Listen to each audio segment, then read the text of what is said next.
میں آج اپنے سارے اداروں سے بات کر رہا ہوں، اپنی عدلیہ سے، اپنی ملٹری اسٹیبلشمنٹ سے، اپنے بیوروکریٹ سے، میں ہر طبقے سے آج بات کر رہا ہوں کہ یہ عمران خان کی جنگ نہیں ہے، یہ ہم سب کی جنگ ہے۔ ہاں، میں ان کی جنگ نہیں ہے جن کے پیسے باہر پڑے ہوئے ہیں،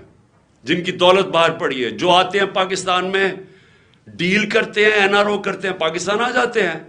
اور یہاں سے جب لوٹ مار ہو جائے اور پکڑنے کی کوئی حساب کوئی پوچھتا تھا، کوئی احتساب ہوتا تو باہر بھاگ جاتے ہیں اور پھر ڈیل کر کے واپس آ جاتے ہیں۔ ان کے علاوہ میں باقی پاکستانیوں سے آج بات کر رہا ہوں۔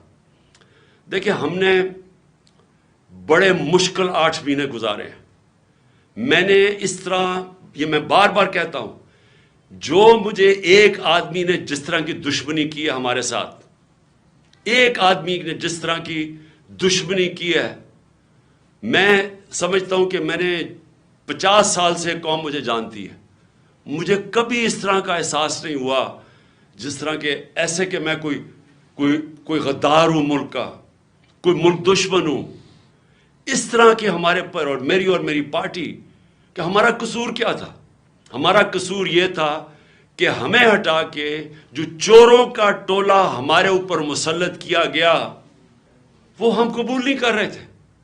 اور وہ یہ قوم قبول نہیں کر رہی تھی۔ واضح ہو گیا کہ قوم ساری آ کے ہمارے ساتھ کھڑی ہو گئی۔ ہمیں جو برا بھلا بھی کہتے تھے، جب انہوں نے ان چوروں کو دیکھا وہ قوم ہمارے ساتھ آ کے کھڑی ہو گئی، اور اس آدمی کو نظر آ رہا تھا کہ قوم ادھر آ کے کھڑی ہو گئی ہے۔ بائی الیکشن میں نظر آ رہا تھا، جلسوں میں نظر آ رہا تھا۔ جب کبھی پاکستان کی قوم اس طرح خود نہیں سڑکوں پہ نکلی جو اس باری ان 8 مہینے میں نکلی ہے، اور بار بار نکلتی گئی،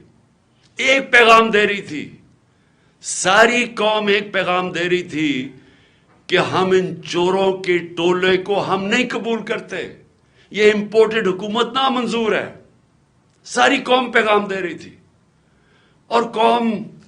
یہ بھی کہہ رہی تھی کہ دیکھیں ایک ہی طریقہ اس میں سے نکلنے کا، الیکشنز کرواؤ۔ سروے کے مطابق 70% پاکستانیوں نے آج 70% پاکستانی کہتے ہیں کہ ملک کا مسائل کا حل الیکشنز ہے، صاف اور شفاف الیکشنز۔ لیکن ایک آدمی، اور وہ کون تھا جس کو ارشد شریف شہید کہتا تھا، وہ کون تھا؟ وہ ایک آدمی وہ فیصلہ کر بیٹھا تھا کہ جناب میں نے اس پارٹی کو ختم کرنا ہے، عمران خان کو ختم کرنا ہے، ڈسکوالیفائی کسی طرح کرنا ہے، کیسز کرنے ہیں، میری پارٹی کے اوپر کیسز کرنے ہیں، میرے لوگوں کے اوپر جو شہباز گل سے کیا گیا، جو اعظم سواتی سے کیا گیا، جو جمیل فاروقی، جو ارشد شریف جیسے لوگ جو یہ سمجھتے تھے کہ ہماری حمایتی ہیں، یا وہ ہمارے لیے لکھ رہے ہیں یا ہمارے لیے بول رہے ہیں، ان سب پہ تشدد کیا گیا۔ سوشل میڈیا کے لوگوں کے اوپر جو کیا گیا، ظلم کیا گیا، اور پھر مجھے آخر میں پلان بنایا گیا کہ مجھے راستے سے ہٹایا جائے۔ جب پتہ چلا کہ کوئی کیس بھی کام نہیں کر رہا، الیکشنز دھاندلی کے باوجود بھی ہم جیت رہے ہیں، تو پھر فیصلہ کیا گیا کہ مجھے مار کے راستے سے ہٹایا جائے۔